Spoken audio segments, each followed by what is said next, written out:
జనవరి నెలలో మనము ఈ పిఎస్ఎల్వి C62 ఏదైతే ఫెయిల్ అయింది చూడు, కరెక్ట్గా చెప్పాలని అంటే ఒక ఫారిన్ హ్యాండ్ కూడా ఉంది అని చెప్పి మనం గంభీరమైన ఆరోపణలు ఇంట్లో మనం చేసుకున్నాం.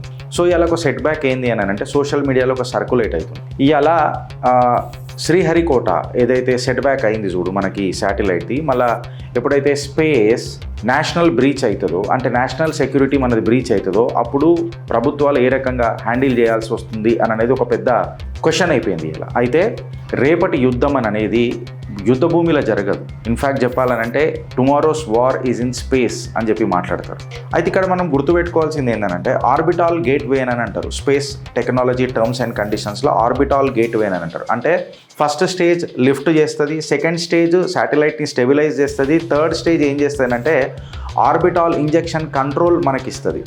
ఇక్కడ ఏమవుతుంది గిరీష్ మళ్ళీ దీనికి ఏనంటే ఇదేదో కూరగాయల శాటిలైట్ కాదు, ఏదో పంపించి ఫోటోలు తీసుకోనికి మనం పెట్టలే. ఇన్ఫ్యాక్ట్ చెప్పాలనంటే ఇది జీతా జాగ్తా ఒక గద్ద భారతదేశం మీద 24 గంటలు 365 రోజులు నిఘా పెట్టుకుంటూ శత్రు స్థావరాలను భారత్ యొక్క రక్షక బలగాలకు మోటివేట్ చేసే ఒక catalyst. Gautam model school sun city branch admissions are open for 2026.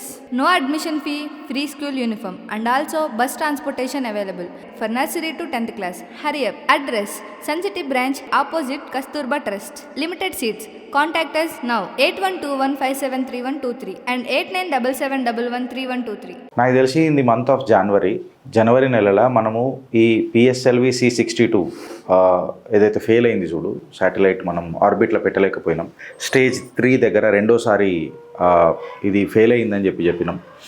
కీడేంచి మేలేంచాలా అని చెప్పి మనం మాట్లాడుకున్నాం. అండ్ ఇన్ఫ్యాక్ట్ కరెక్ట్గా చెప్పాలని అంటే ఒక ఫారిన్ హ్యాండ్ కూడా ఉంది అని చెప్పి మనం గంభీరమైన ఆరోపణలు ఇంట్లో మనం చేసుకున్నాం. అయితే ఇప్పుడు దీనిలో జరిగింది ఏంది, యాక్చువల్గా ఏం జరిగింది, పిఎంఓ చాలా సీరియస్ ఉందా లేదా, మళ్ళీ ప్రాజెక్ట్ పురోగతి ఏంది, దేశ భద్రత ఇంపార్టెంటా, లేకపోతే ఇజ్రోలా జనరల్గా ఏదైనా ఇష్యూ జరిగితే వాళ్ళు సొంత వాళ్ళ ఇన్వెస్టిగేషనే వాళ్ళది ఉంటుంది అనమాట. అంటే దాన్ని ఇంటర్నల్ ఇన్వెస్టిగేషన్ అని అంటారు. ఇంటర్నల్ ఇన్వెస్టిగేషనే వాళ్ళు చేసుకుంటారు, రిపోర్ట్ సబ్మిట్ చేస్తారు. ఒకసారి 2 సార్లు వాళ్ళకే ఛాన్స్ కూడా ఇచ్చిండ్రు, మూడోసారి మాత్రం ఈసారి ఛాన్స్ ఇవ్వలే. అయితే చాలా పెద్ద పేపర్లలో కూడా వచ్చినాయి. ఇది నేను మన పిఎస్ఎల్వి 62 లాస్ట్ టైం ఏదైతే మన ఎన్డీటీవీ, ఇండియన్ ఎక్స్ప్రెస్ ఇట్లాంటి కథనాలు వచ్చినాయో అందులో నేను తీసుకున్నా. సో ఇవాళ ఒక సెట్ బ్యాక్ ఏంది అని అంటే సోషల్ మీడియాలో ఒక సర్కులేట్ అవుతుంది. ఇంకా ఇది కంప్లీట్గా అథెంటిసిటీ దీన్ని ప్రూవ్ కావాలా.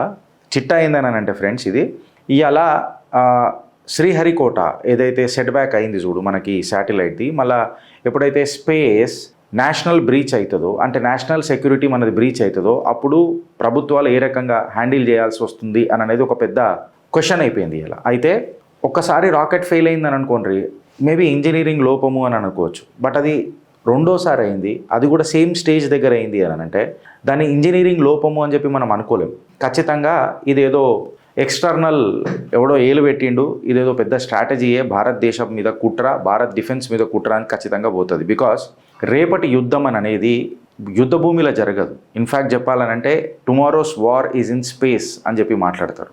అంటే కంప్లీట్గా నీ గెలుస్తావా లేకపోతే ఓడిపోతావా అనే నిర్ణయం కంప్లీట్గా నీ స్పేస్ మీద ఆధారపడి ఉంటుంది, నీ శాటిలైట్స్ మీద ఆధారపడి ఉంటుంది. అందుకే భారత్ ఇన్ని శాటిలైట్స్ పైకి పంపుతుంది. అయితే పిఎస్ఎల్వి C61 మే 2025 లాంచ్ చేసిండ్రు, ఫెయిల్ అయింది. దాని తర్వాత మళ్ళీ ఇదే పిఎస్ఎల్వి C62 జనవరిలో లాంచ్ చేసిరు 2026 మళ్ళీ ఫెయిల్ అయింది. ఎక్కడ ఫెయిల్ అయింది అంటే స్టేజ్ 3 దగ్గరనే ఇది ఫెయిల్ అయింది. ఏమైంది అని అంటే పేలోడ్ ఇంప్లికేషన్స్ వచ్చినాయి. పేలోడ్ ఇంప్లికేషన్స్ వచ్చి లాంచ్ స్టాటిస్టిక్స్లో కొన్ని తేడాలు వచ్చినాయి. అయితే మళ్ళీ దీనివల్ల ఏమైంది అని అంటే మన స్ట్రాటజిక్ విజిబిలిటీ ఏదైతే ఉండదు చూడు డిఫెన్స్లో, స్పేస్లో అది చెక్ పడ్డది. అయితే ఇక్కడ మనం గుర్తుపెట్టుకోవాల్సింది ఏంటంటే ఆర్బిటాల్ గేట్వే అని అంటారు. స్పేస్ టెక్నాలజీ టర్మ్స్ అండ్ కండిషన్స్లో ఆర్బిటాల్ గేట్వే అని అంటారు. అంటే ఫస్ట్ స్టేజ్ లిఫ్ట్ చేస్తుంది, సెకండ్ స్టేజ్ శాటిలైట్ని స్టెబిలైజ్ చేస్తుంది, థర్డ్ స్టేజ్ ఏం చేస్తుందంటే ఆర్బిటాల్ ఇంజెక్షన్ కంట్రోల్ మనకిస్తుంది. ఇది ఎక్కడ ఫెయిల్ అవుతుంది, ప్రతిసారి లిఫ్ట్ దగ్గర ప్రాబ్లం లేదు, స్టెబిలైజేషన్ దగ్గర ప్రాబ్లం లేదు, but third orbital injection control ఎక్కడైతుందో అక్కడ మనకు దరిద్రం దండయాత్ర చేస్తుంది ప్రతిసారి. ఇది రెండోసారి అయింది. అయితే స్టేజ్ 3 దగ్గర ఎప్పుడైతే ఇది డీస్టెబిలైజ్ అవుతుందో, ఫెయిల్ అవుతుందో అని అంటే మనకు ఆర్బిటాల్ కంప్లీట్ కంట్రోల్లోకి రాదు. అంటే మన కంప్లీట్గా దాన్ని ఏమంటారు అని అంటే ఒక వర్డ్ ఉంటుంది, కంట్రోల్ కొలాప్స్ అవుతుంది మనకు కంప్లీట్గా. ఆర్బిట్ కంట్రోల్ అనేది కంప్లీట్గా కొలాప్స్ అవుతుంది. నీ ఆర్బిట్ కంట్రోల్ కొలాప్స్ అయింది అని అంటే నీ టెలిమెట్రీ ఏదైతే ఉంటుందో అది బ్రేక్ అవుతుంది. అంటే నీ పేలోడ్ అచీవ్ చేయలేకపోతున్నది ఆ ఆర్బిట్లో ఈ శాటిలైట్ని ప్లేస్ చేయడానికి. ఆర్బిట్ అంటే ఇప్పుడు మనం ఇట్లా తిరుగుతుంది కదా భూమి చుట్టూ, సో ఆ ఆర్బిట్లో అది ప్లేస్ చేయలేకపోతున్నది. ఇక్కడ ఏమవుతుంది గిరీష్ మళ్ళీ దీనికి ఏనంటే ఇదేదో పొరగల శాటిలైట్ కాదు, ఏదో పంపించి ఫోటోలు తీసుకోనికి మనం పెట్టలే. ఇన్ఫ్యాక్ట్ చెప్పాలనంటే ఇది జీతా జాగ్తా ఒక గద్ద భారతదేశం మీద 24 గంటలు 365 రోజులు నిఘా పెట్టుకుంటూ శత్రు స్థావరాలను భారత్ యొక్క రక్షక బలగాలకు మోటివేట్ చేసే ఒక క్యాటలిస్ట్. అయితే ఇవాళ సోషల్ మీడియాలో నడుస్తున్న కథనాలు ట్విట్టర్లోనైతే హోరెత్తి నడుస్తున్నది. దీని మీద కంప్లీట్గా ఒక పిఎం లెవెల్ అటెన్షన్ ఇది డ్రా చేసిందట. కంప్లీట్గా పిఎం దీని మీద గట్టిగా కూర్చున్నాడట, నరేంద్ర దామోదర్ దాస్ మోదీ. అంటే ఇవాళ స్పేస్ ఏదైతే మనం శాటిలైట్ లాంచ్ చేస్తున్నాం కదా స్పేస్లో, it is not just about for the civilian science కోసం చేస్తలేం. అంటే మన భూమి ఎట్లున్నది, వాతావరణం ఏమొస్తున్నది, ఇది దాటిపోయింది భారత్. ఇది మీరు అర్థం చేసుకోవాలి. ఇవాళ ప్యూర్లీ ఈ శాటిలైట్ మనం ఏం చేసినా మిలిటరీ మ్యాపింగ్ కోసం చేస్తున్నాము. మన సముద్రాల మీద ఎవడెవడు ఎట్లా ఏమేమి నిఘా పెడుతున్నాడో ఆ సముద్రాలకు యొక్క మన నౌకాదళానికి ఒక శక్తిని ఎనికే ఇవాళ శాటిలైట్లను యూజ్ చేస్తున్నాము. మన కమ్యూనికేషన్స్ని సెక్యూర్ చేయనికే మనం ఇవాళ యూజ్ చేస్తున్నాము. అండ్ ఇన్ఫ్యాక్ట్ చెప్పాలనంటే నావిక్ అని చెప్పిన నేను, మనం జీపీఎస్ వాడకుండా నావిక్ మన సొంత నావిగేషన్ బ్యాక్బోన్ మనకుంటే అది ఎంత అడ్వాంటేజ్ ఉంటుందో అనేది మనం చాలాసార్లు చూసినాము, మాట్లాడుకున్నాం కూడా. సో నేను అలా డీటెయిల్గా పోతలేను. సో ఈ శాటిలైట్ అనేది కంప్లీట్గా ఈ పాయింట్స్ మీద చాలా బేస్ అయి ఉన్నది. అయితే ఇప్పుడు మిషన్ అనేది ఒకసారి ఫెయిల్ అయింది, ఫైన్, ఇంజనీరింగ్ లోపం. సెకండ్ టైం కూడా రిపీటెడ్లీ ఫెయిల్ అయింది అని అంటే ఖచ్చితంగా నేషనల్ లీడర్షిప్ అనేది ఇంటర్వ్యూన్ కావాలన్నా వద్దా? అంటే వెనుకట్లేక ప్రభుత్వాలు లేవు. ఇప్పుడు ట్యాక్స్ పేయర్ల పైసలకు కొంచెం ఖచ్చితంగా న్యాయం చేయాలన్న అడుగులు ఈ ప్రభుత్వానికి కనిపిస్తాయి. నేను మళ్ళొకసారి చెప్తున్నా, తప్పులు అవుతాయి. బట్ తప్పులల్లో మనం ఏ రకంగా మళ్ళీ పునః రియాక్షన్, దాన్ని ఏమంటారు, కౌంటర్ యాక్షన్ తీసుకుంటున్నామని అనేది చాలా ఇంపార్టెంట్ ఉంటుంది. సో పిఎం లెవెల్లో దీని మీద చాలా మానిటర్ చేస్తున్నారట. ఎప్పుడైతే పిఎం లెవెల్లో దీన్ని మానిటర్ చేస్తారో ఖచ్చితంగా దీన్ని పాలిటిక్స్ అని అనరు, రాజకీయం అని అనదు, దీన్ని గవర్నెన్స్ అని అనాలి. ఇప్పుడు కొంతమంది మాట్లాడతారు ఇస్రో యొక్క ఆటోనమీ అంటే దాని ఇండిపెండెన్స్ని మనం ఏమైనా చెక్ పెడుతున్నామా అని అంటే 2 సార్లు ఫెయిల్ అయింది. ట్యాక్స్ పేయర్లు అడుగుతారు, నేను ఎప్పుడైనా సరే కీడెంచే మేలేస్తా. సో ఖచ్చితంగా పిఎంఓ దీని మీద కన్నేసింది ఏనంటే, దీని మీద చూస్తున్నది అని అంటే అది గవర్నెన్స్, ఏం జరుగుతున్నది అంటే దేశ భద్రత అందరికంటే ఇంపార్టెంట్ అనే ఒక లక్ష్యంతో ముంగడిపోతున్నది. అయితే ఇస్రోకి ఒక ప్రౌడ్ కల్చర్ ఉన్నది, రివ్యూ కల్చర్ వాళ్ళది ఉన్నది. బట్ 2026లో ఏమైందనంటే స్పేస్ అనేది మనకు ఒక స్ట్రాటజిక్ అసెట్ అయింది ఫ్రెండ్స్. స్ట్రాటజిక్ అసెట్ అయింది అని అంటే ఎందుకు అయింది అని అంటే ఇవాళ మనం శాటిలైట్స్ 1 కాదు 2 కాదు, వెనకటికి ఎప్పుడో సంవత్సరానికి ఒకటో లేకపోతే 3-4 సంవత్సరాలకు ఒకటో లాంచ్ చేస్తే కూడా గ్రేట్ ఉంటుండే. అట్లాంటిది మీరు గూగుల్లో చేసి చూసుకోరు, టకటక లాంచ్ చేసినాం మనం. అంటే స్పేస్ టెక్నాలజీలో సప్లై చైన్స్ కూడా పెరిగినాయి, ప్రొడక్షన్ పెరిగింది, శాటిలైట్స్ పెరుగుతున్నాయి అని అంటే ఖచ్చితంగా ప్రొడక్షన్ పెరుగుతుంది. ప్రొడక్షన్ పెరిగితే సప్లై చైన్స్ పెరుగుతాయి. మనకు కావాలి కదా స్పేర్ పార్ట్స్ కూడా మనకు కావాలంటే ఇన్హౌస్ ప్రొడక్షన్ కంటే మనము గ్లోబల్ నుంచి కూడా ఇవి సెక్యూర్ చేస్తున్నాం, అంటే కొంటున్నాం. ఎలక్ట్రానిక్స్ అనేది కొంటున్నాం.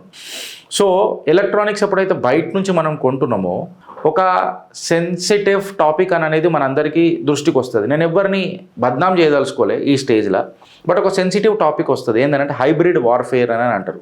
వాడు మనకు ఫెయిల్యూర్ కాంపనెంట్స్ ఇస్తున్నాడా, లేకపోతే ఏదైనా ఈ సప్లై చైన్లో ఏదైనా ప్రాబ్లం ఉన్నదా, లేకపోతే సబ్స్టాండర్డ్ కాంపోనెంట్స్ మనకి ఏమైనా ఇస్తున్నాడా, ఇది 3rd స్టేజ్లో ఎందుకు మనం ఏమంటారు కంబషన్ చేయలేకపోతున్నది, ఎక్సెట్రా ఇవన్నీ వస్తాయి. అయితే ఎక్స్టర్నల్ కమిటీ పెట్టడము అనేది ఇస్రోని వీక్ చేసుడు కాదు, ఇన్ఫ్యాక్ట్ చెప్పాలంటే ఇస్రోని ఇంకా గట్టిగా చేసుడు. చీడ పురుగులను ఏరేసి, డినామినేటర్లను ఏరేసి, గడ్డి పీకేసి దాన్ని స్ట్రెంగ్తన్ చేసుడు. అంటే ఇవాళ భారత్ సర్కార్ క్లియర్ కట్గా ఒక మెసేజ్ ఇచ్చింది ఫ్రెండ్స్. ఏందనంటే అది ఇంత పెద్ద సంస్థ నన్ను ఉండని, ఇస్రో ఎవడని ఉండని, కోన్కిస్కా గొట్టం డిమ్కా, భారత్ సెక్యూరిటీ కంటే పెద్ద ఏది లేదు, ఏది ఉండదు కూడా అని చెప్పి ఒక క్లియర్ కట్ మెసేజ్ ఇచ్చింది. సెక్యూరిటీ లెన్స్ పరంగా మనం అక్కడ చూస్తే దీన్ని సెక్యూరిటీ లెన్స్ పరంగా కంప్లీట్గా అజిత్ దోవల్ గారి నేతృత్వంలో ఇది జరిగింది అని చెప్తున్నారు. అంటే నేషనల్ సెక్యూరిటీ అడ్వైజర్ డైరెక్ట్గా దాని మీద రివ్యూ చేస్తున్నారు అని చెప్పి తెలిసింది. అయితే ఎప్పుడైతే నేషనల్ సెక్యూరిటీ అనేది ఇన్వాల్వ్ అవుతుందో ఖచ్చితంగా ఆ రివ్యూలో టెక్నికల్ ఆడిట్ ఉంటుంది. ఈ సప్లై చైన్లో ఏదైనా అవకతవకలు జరిగినాయా అని అంటే ఇంటిగ్రిటీ జరిగిందా, అంటే ఎవడైనా పైసలు తీసుకొని సబ్స్టాండర్డ్ కాంపోనెంట్స్ కొన్నాడా అనేది కూడా ఖచ్చితంగా అవుతుంది. కౌంటర్ ఇంటెలిజెన్స్ కూడా ఖచ్చితంగా దిగుతారు, రివ్యూ చేస్తారు. లోపల ఏదైనా థ్రెట్ అనాలిసిస్ మనకు కనబడ్డదా అని చూస్తారు, ఎవడెవడు ఏ రకంగా ఎవరితో కమ్యూనికేట్ అవుతున్నాడు, ఎట్లా కమ్యూనికేట్ అవుతున్నాడు అనేది థ్రెట్ అనాలిసిస్ కంప్లీట్గా తీస్తారు. ఎందుకు అని అంటే దిగింది ఆషామాషి వ్యక్తి కాదు. The James Bond of India Ajit Doval గారు దిగిండ్రు. అంటే ఒక టెక్నికల్ ఈకో సిస్టమ్ని కంప్లీట్గా ఇప్పుడు డ్రిల్ డౌన్ చేసి ఒక సీరియస్నెస్ అనేది దాని మీద ఖచ్చితంగా డిస్కషన్ అవుతుంది. ఇది ప్యానిక్ సిచ్యువేషన్ నేను అన్నా, దేశ భద్రత కాబట్టి. And the satellite is something which develops the navigation part of my country కాబట్టి ఖచ్చితంగా this is a serious analysis చేస్తున్నారు. It's not a panic. So నేను చెప్పినా కదా, రేపటి యుద్ధం అనేది స్పేస్లో కొట్లాడతారు. సో ఆ స్ట్రాటజిక్ కాంపిటీషన్లో భారత్ ఉండాలనంటే మనం చాలా సీరియస్ ఉండాలి. రెండోసారి థర్డ్ స్టేజ్లో పోవడం పొరగల మజాక్ కాదు కదా. అయితే ఇవాళ చాలామంది ఎందుకు సైలెంట్ ఉంటున్నారు అని అంటే ఇదొక వెన్నుపోట, మోసమా, ఇవన్నీ మనం ఆలోచిస్తే మనము చాలా కామ్గా ఉండాలా, బట్ ఫ్యాక్చువల్గా కూడా ఉండాలి. ఎవిడెన్స్లు పబ్లిక్లకు ఏ రకంగా తీసుకురావాలో ఆ రకంగానే తీసుకురావాలి. కాకపోతే రిపీటెడ్ ఫెయిల్యూర్ సిగ్నేచర్ అయింది కాబట్టి, సేమ్ స్టేజ్ దగ్గరనే పరేషాన్ చేసింది కాబట్టి ఇది ఖచ్చితంగా జియోపొలిటికల్ టెన్షన్ అనేది క్రియేట్ చేస్తుంది. ఎవడన్నా శత్రువు మన దాంట్లో ఏలు పెట్టిండా అని. బికాస్ ప్రొడక్షన్ కూడా పెరిగింది. అంటే ప్రైవేట్ ఇండస్ట్రియల్ పార్టిసిపేషన్ అనేది ఇప్పుడు స్పేస్ ప్రోగ్రాంలలో పెరిగింది. అందుకనే నేను ఒక హైబ్రిడ్ వార్ఫేర్ అని చెప్పిన. డిస్రప్షన్ ఖచ్చితంగా ఉంటుంది, కాకపోతే ఇది ఎక్స్ప్లోజన్ కాదు. This is just a disruption. ఈ డిస్రప్షన్ని మనం మైక్రోస్కోపిక్ అనాలిసిస్ కూడా చేస్తున్నాం. ఎక్కడైనా మెటీరియల్ కాంప్రమైజ్ అయిందా, లేకపోతే ఎక్కడైనా ఏదైనా సాఫ్ట్వేర్లలో ఏదైనా మాల్వేర్ పెట్టిండ్రా, అంటే వైరస్ ఏమన్నా అప్లోడ్ అయిందా, లేకపోతే ఏదైతే ఫ్యూయల్ మనము ఈ cryogenic engines or rocket engines ఏవైతే ఉంటాయి కదా, నేను అంత పెద్ద మనం రాకెట్ సైన్స్ అయితే మనం నేర్చుకోలేము, మనం ఆటోమొబైల్ ఇంజనీర్లం కాబట్టి నాకు తెలిసిన లాంగ్వేజ్లో నేను మాట్లాడుతున్నా. ఈ రాకెట్లో యూజ్ చేసే ఫ్యూయల్లో ఏదైనా ఫ్యూయల్ని కంటామినేట్ చేసిండ్రా, కల్తీ ఫ్యూయల్ ఏమైనా వాడినరా, లేకపోతే ఈ సప్లై చైన్లనే కంప్లీట్గా కాంప్రమైజ్ అయిపోయిందా అని అనేది కంప్లీట్గా ఒక కన్ఫ్యూజన్ కాదు. ఇన్ఫ్యాక్ట్ చెప్పాలంటే ఒక కన్విన్సింగ్ ఏం జరుగుతున్నది అననే ఒక దృక్పథంలా ఇలా కంప్లీట్గా దీని మీద ఒక చర్చ జరుగుతున్నది అండ్ ఇన్వెస్టిగేషన్ కూడా జరుగుతున్నది, పిఎంఓ లెవెల్లో జరుగుతున్నది. అయితే స్పేస్ అనేది భారత్ యొక్క రక్షణ సెక్యూరిటీ యొక్క ఈక్వేషన్ని మార్చేస్తుంది. ఇలా భారత్ ఒక జూనియర్ పవర్ కాదు స్పేస్ ప్రోగ్రాంలల్లో, టెక్నాలజికల్ కేవలం ఒక ఇంపోర్టరే కాదు. ఇన్ఫ్యాక్ట్ చెప్పాలంటే ఏదో లాంచ్ చేసినాము పోయినాము అని అన్నట్టు కాదు. ఇవాళ భారత్ కరెక్ట్గా చెప్తే డిఫెన్స్ పేలోడ్స్ అన్నిటినీ శాటిలైట్ మీద బేస్ చేసి స్పేస్ ప్రోగ్రాంల మీద చేసుకొని ముంగటు పోతున్నది. అండ్ ఇన్ఫ్యాక్ట్ చెప్పాలనంటే ఆపరేషన్ సింధూర్ తర్వాత మనము గ్లోబల్ స్టేజ్లో కంపీట్ చేస్తున్నాం.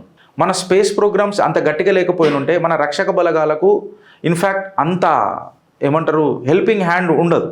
ఎస్, నువ్వు ఎదుగుతున్నప్పుడు ఖచ్చితంగా నీ మీద స్క్రూటినీ కూడా బాగానే పెరుగుతుంటుంది. ఆబ్వియస్గా మన శత్రు దేశాలు డైరెక్ట్గా భారత్ని కొట్టలేవు కాబట్టి మన కొంతమంది సైంటిస్టులను కాంప్రమైజ్ చేయడానికి ప్రయత్నం చేస్తారు. ఫర్ ఎగ్జాంపుల్ మన అగ్ని ఏదో మన బ్రహ్మోస్ మిజైల్ అనుకుంటా, మన డిఆర్డిఏలోనే ఒకడు హనీ ట్రాప్ అయ్యిండు సైంటిస్ట్, మనం వెనకటికి కూడా మాట్లాడుకున్నాం.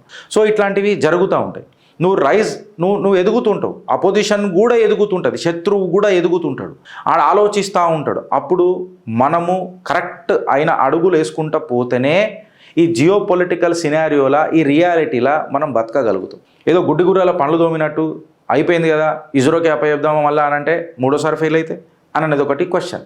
అయితే ఇవాళ ప్రధానమంత్రి నివాస స్థలం ఏదైతుందో అక్కడి నుంచి ఒక గట్టి మెసేజ్ పోయింది అందరికీ, ఇన్ఫ్యాక్ట్ ప్రతి సంస్థకు, యావత్ భారతానికి. The message from South Block అని చెప్పి సోషల్ మీడియాలో మాట్లాడుతున్నారు. ఏందనంటే సైలెన్స్ అనేది ప్రొటెక్ట్ చేస్తాం, కాకపోతే నీ యొక్క నెగ్లిజెన్స్కి మాత్రం గడ్డపర దించుతాం. నెగ్లిజెన్స్ ఓకే, ఆడదాకా కూడా ఇంకా యాక్సెప్ట్, ఏదో చాలా మనం వేరే పని చేసుకుంటా ఓవర్లుక్ అయిపోయి లేకపోతే ఓవర్లోడ్ అయిపోయి చేసినామొచ్చు. బట్ ఎవడైతే కాంప్రమైజ్ అవుతాడు చూడు, వెన్నుపోటు పొడుస్తాడు చూడు, వాణ్ణి మాత్రం వదిలేయలేదు అనేది ఒక మెసేజ్ సౌత్ బ్లాక్ ప్రధానమంత్రి నివాస స్థలం నుంచి క్లియర్ కట్గా పోయినట్టు ఇవాళ అర్థమవుతున్నది. దీన్ని నేను సైంటిఫిక్ లీడర్షిప్ అనంట, దీన్ని నేను రెస్పెక్ట్ చేస్తా.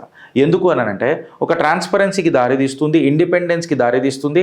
ఇట్లాంటి ఘటనలు జరిగినప్పుడు దేశ భద్రత దృష్టిలా జీరో టాలరెన్స్ అనేది భారత్ ఇప్పుడు చూపిస్తున్నది. వెనకటి ప్రభుత్వాల లెక్క కాదు. ఇది ఇస్రోని డిస్టర్బ్ చేసుడో కాదు, లేకపోతే డిస్రప్ట్ చేసుడు కాదు. ఇన్ఫ్యాక్ట్ చెప్పాలంటే ఇది ఇస్రోని మళ్ళా దాని స్టేజ్ మీదకి తీసుకొచ్చుడు, అలా జరిగిన ఏవైతే తప్పులు ఉంటాయో అవన్నీ కడిగేసి ఎవడెవడైతే చీడపురుగులు ఉన్నో అలా నేరేసి పెట్టుడు.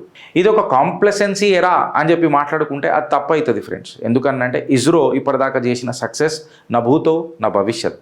ఇప్పుడు ఏం జరిగింది అని అనేది మనం చూడాలి. సో ఇస్రోకి ఒక ఇమ్యూనిటీ ఉండొచ్చు, ఏమనని దాని ఇన్వెస్టిగేషన్ అది చేసుకుంటుందని.